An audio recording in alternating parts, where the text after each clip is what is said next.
Assalamualaikum warahmatullahi wabarakatuh. Perkenalkan, nama saya Diki Wahyudi dari kelas 24 Manajemen, akan menjelaskan tentang perbedaan tenaga kerja dan tanggung jawab sosial dan etis.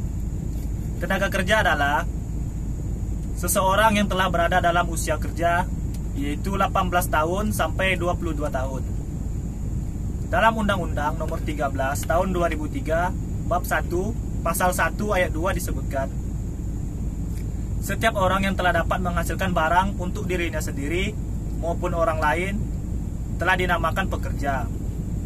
Di dalam dunia kerja, para pekerja itu dibagi menjadi 3 bagian. Yang pertama itu adalah pekerja terdidik.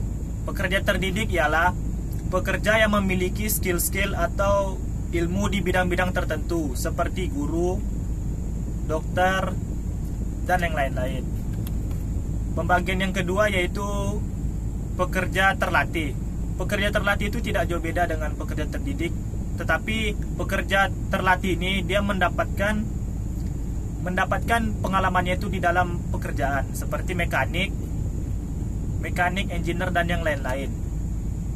Dan bagian yang ketiga ialah pekerja yang tidak terdidik dan tidak terlatih.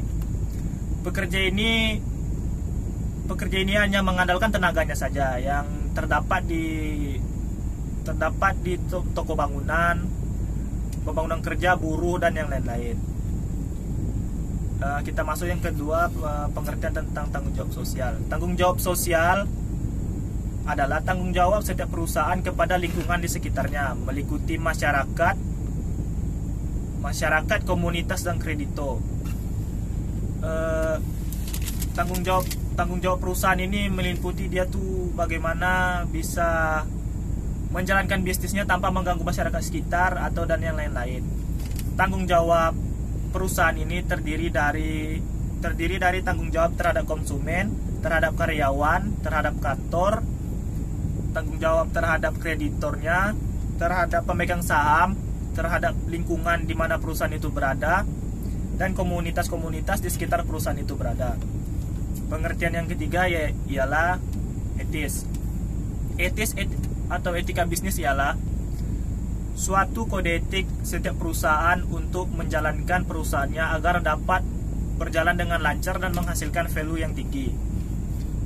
Kode etik itu semacam dasar-dasar aturan setiap perusahaan yang ada untuk menjalankan perusahaan itu agar menjadi perusahaan yang baik.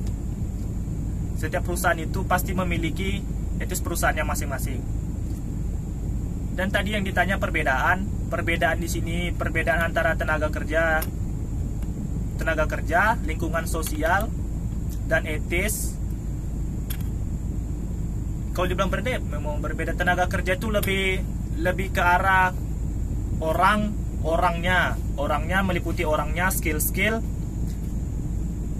skillnya dalam bekerja di suatu perusahaan. Sedang kalau hubungan sosial itu lingkungan di arah sosial, lingkungan di arah perusahaan itu bagaimana perusahaan itu dia tuh bisa berjalan tanpa mengganggu lingkungan di sekitarnya. Ya, seperti tadi itu terhadap krediturnya, pemegang saham, dan yang lain-lain. Di dalam etis perusahaan itu pun, etis itu adalah kayak pemikiran setiap perusahaan. Setiap perusahaan itu memiliki pemikiran masing-masing yang bisa disebut dengan etis.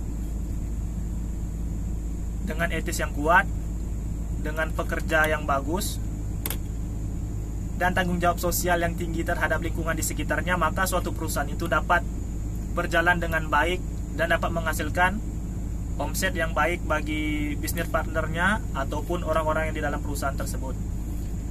Baiklah, hanya sekian dari saya. Jika ada kata-kata yang salah, mohon dimaafkan. Lebih dan kurang saya mohon maaf. Assalamualaikum warahmatullahi wabarakatuh.